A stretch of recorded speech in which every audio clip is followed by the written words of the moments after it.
Is it my good profile? Is it the Well, better he signed profile? Guns N' Roses and Motley Crue and Tesla. Matt's trying to steal your interview. Oh yeah, I can see that. Having my time. That'll be good. Hey Kim. Hello, Anita. You're asking me to be serious about this. Oh, okay. Okay. No, it's actually, we will not be Okay. serious. Tell me I wh- cannot okay. be serious. Tell me Okay. when. Okay, we're starting, Yeah. and the first question will be a really serious one, and then we will be not But serious. introductions? Without introduction was only between you and me. I said, hi, Anita. And then you said, I'm Anita. Because I was super nervous. I'm sorry. Wouldn't you be super nervous if you were about No. to meet Kim Thayil? I'm a jerk. It's not worth anyone's time. Well, you will see. I have a great question. What was the easiest part and the hardest part of creating the book? This book. The easiest part was, I don't know, a lot of it was kind of time consuming, but the easiest part was being in conversation with Adem Tepedelen. We developed a good friendship over these past 3 years. So talking to him in conversation was very natural. That was easy. But next is kind of organizing things, and thankfully he did a lot of that. But then I have to review, revise, blah, blah, blah. And so that's probably the most difficult thing. So, in your book, you mentioned the moments that when you were already recognizable, that people in the street kind of mix you up with different people from the Seattle scene. And I wonder if you ever heard the story that was really funny, but it was totally not true about you. Of course, I hear people that say they saw me in Canada when I wasn't in Canada, or they saw me on a bus with my iPhones, and my iPad, and I never had an iPad, never had iPhones. People would say things. I went to school with you, in high school with you, in this neighborhood in Seattle. It's like, no, you didn't. I grew up in Chicago. It's funny, and sometimes people wouldn't say it to me, but they would say it to a newspaper or magazine. So it'd be something online or something in the paper. Okay. And that happens. What my response was, you just saw another brown guy with a beard, and you just decided it must be him. Oh, they want to just like get a shout out that they knew We all you, look alike.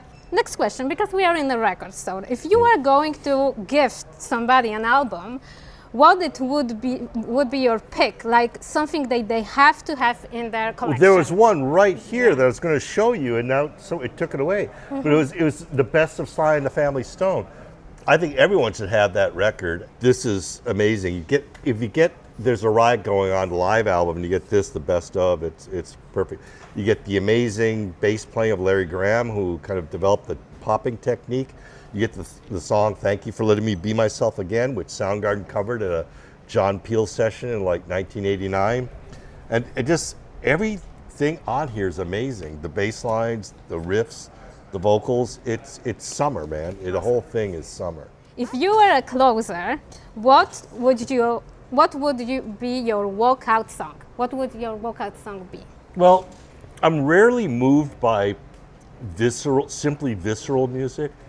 Music for me always has to have, psychological and emotional content. So it has to appeal to various aspects, head, heart, guts, body, muscle. If you could do all of that, then it's a great song. But to respond to something that's simply visceral, that's a tough one. I don't know. Yeah. Because I rarely listen to music for things like working out or jogging. But yeah, you will be like this baseball player closer. You are going there and you have to have this cheer, Oh, like you're saying my walkout song. Walkout song, yeah. I didn't God. frame it well. I know you're saying the song that is the soundtrack like, that like you. Rocky is going and it's like I don't know. Yeah. I don't know. Eye of the Tiger, maybe. No, it wouldn't be. It would not be Eye of the Tiger. God, what would it be? Maybe it was something on Sly and the Family Stone. Oh, maybe. Okay, so this question will be about T-shirt that I wear and the brand that I do own now. What was the first time that you remember that you were wearing 90 T-shirt? Or recollection of probably in the early 90s. At some point, I don't know. Why you pick it? Like it was because it was the times that nothing was for free. I think it's like just Kevin Staub, who started 90s, was a skateboarder and a professional skateboarder that You know, I know that Chris and Eric, his best friend Eric, and at that time our merch guy, but previously had been our tour manager guy. He was a skater. Yeah. Matt. So everyone was kind of into that. They were kind of into, dealing with Kevin Staub and wearing the '90s gear. And I'm not a skater, but I just liked the general theme that was popular with the band, and I liked some of the designs. And so, and it was complimentary T-shirts with cool designs. It gave me something to wear when I was on tour. It was at different times, we didn't get that like a lot of boxes of Your T-shirts. clothes get dirty after a few months. And I do actually, after this, I can tell you, because I found out when was the first time you wore the T-shirt. And I know that you do remember a lot of facts, so I can give you this one later on, in the book, you mentioned that you turned on the other guys in Soundgarden to the certain music. Do you remember any specific bands that Matt, Ben, or Chris turned you on to, and you end up maybe listening to this band as till now? I was a DJ at a college station, so in general, I was more aware of what was going on, all the different bands. I think specifically, Chris turned me on to Spacemen 3, maybe in the early 90s. Ben has a great, knowledge of many punk rock and hardcore bands, and as well as, everything, Stones, Miles Davis. Matt as well. So I'm sure Matt's turned me on to some stuff. Maybe 20 years ago, 15 years ago, turned me on to a band called U.S. Maple. Matt mostly turned me on to jazz.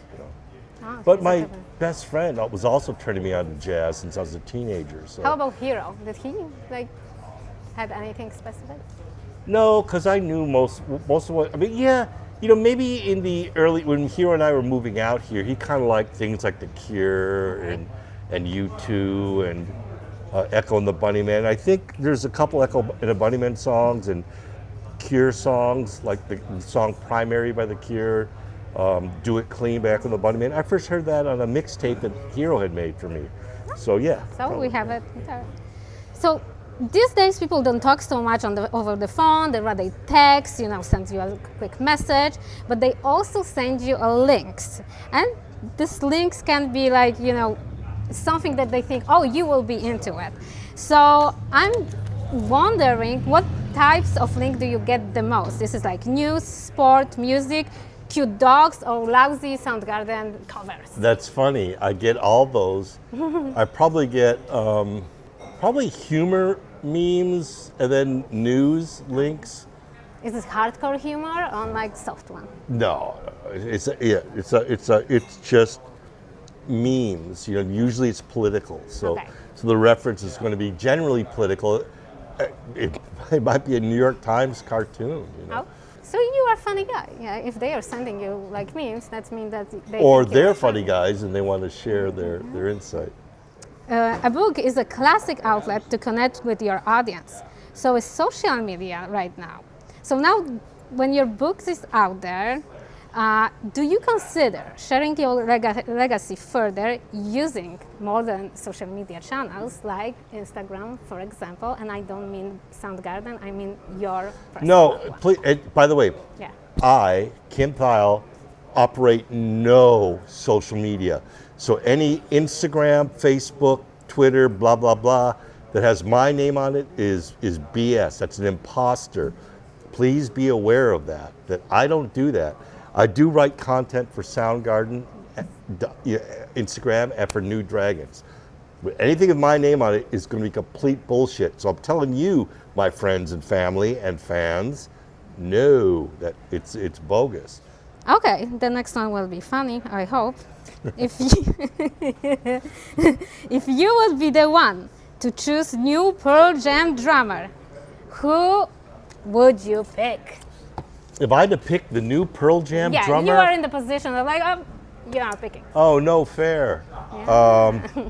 If I had to pick, well, I guess Josh Freese is free now that he's no longer with Foo Fighters. Okay, you will pick him. Well, he's damn good. Yeah. Barrett Martin would be damn good too. I mean, I don't know. They That's picked a role. already one. So I apparently they have picked somebody. So you don't know. I know you're not gonna tell. Matt Cameron was the perfect pick for Pearl Jam because he had played on Stone and Jeff's demo prior. He played with Temple of the Dog, so they knew exactly his skill, and he is so talented. He can flesh out the best of other musicians, and I believe that's what he did with Pearl Jam. I never heard Pearl Jam as good musically and as free as they were when Matt was drumming them for them. As a Pearl Jam fan, we're gonna miss Matt. Yeah. But as a Soundgarden fan, we are fucking stoked to have him in the Soundgarden. What was the last TV show or movie that you watched and you were so excited, it was so good, that you shared with your friends like right away, hey, you're gonna see that, you have to see that?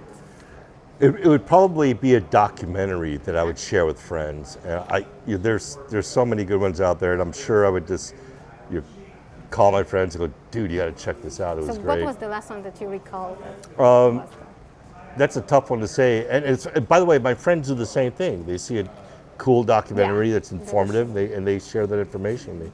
As far as original screenplay or fiction, I don't know. I think these are all kind of personal things. Do you like horror or sci-fi or drama you don't or watch foreign or independent? Put on Netflix and binge through season of No, Stranger I Things. don't. I don't. My film stuff is either going to be heavy or it's going to be light. Okay. It's going to be light and easy, like sci-fi or superhero, or it's going to be heavy and it's going to be like more literary in nature. But then I just should read the book, right? And I'm usually discouraged about watching a cinematic interpretation of a novel or any literature because it generally is not going to do the job. I mean, a novel, let's say it's 300 pages long, so that might take you 8 to 11 hours to read, and that's not going to be, that nuance won't be captured in an hour and a half or 2 hour film. So, if you are a book person and you got your book out, what was the other autobiography or biography of musician that you think that it's so good? This is going to be ironic and weird. I don't like memoirs or autobiographies. Thank you for getting my book. I hope you guys love it. I'm curious, what helps make a person broken, but to a certain extent, we've all got our own individual biographies to explore and confess and apologize for. So that's awesome, because I got you biography of Ty Cobb, and I thought it would be a good idea. So. I know about Ty Cobb. Yeah. Okay, so the last one, I thought it would be funny. It would be funny, yeah, I'm sure you're right. Now, Cubs or Mariners? Mariners. Fanny pack or shoulder bag? Fanny pack. Tarantino on Lynch? Maybe Tarantino, he screws with time more. Cat or dog? Both, I love both cats and dogs. IPA or lager? Lager, no IPA at all, unless that's all that's in the refrigerator. Someone else's refrigerator, not my refrigerator. You got an IPA? Sure. Joy Division or Chrome? Chrome, and then Joy Division, but okay. Chrome. If it's half machine lip moves, because that's great. But if it's not half machine lip moves and it's Unknown Pleasures, then it's Unknown Pleasures. King Animal or Screaming Life? Probably Screaming Life. There's something very important about that and our relationship with each other and the record label. That was pretty cool. And the last one, texting or calling? It's texting now. It was always calling, but it's texting now. I just can't commit to that much time on the phone. Texting. And that's about it. Okay. Oh, I didn't manage to get you laugh. And it was great. He laughed so much, so hard, wow. I did a great job. Laughs. Yeah, wow. Wait, who's doing the pain? Well, no, because I'd fall down if there were belly laughs. I can't.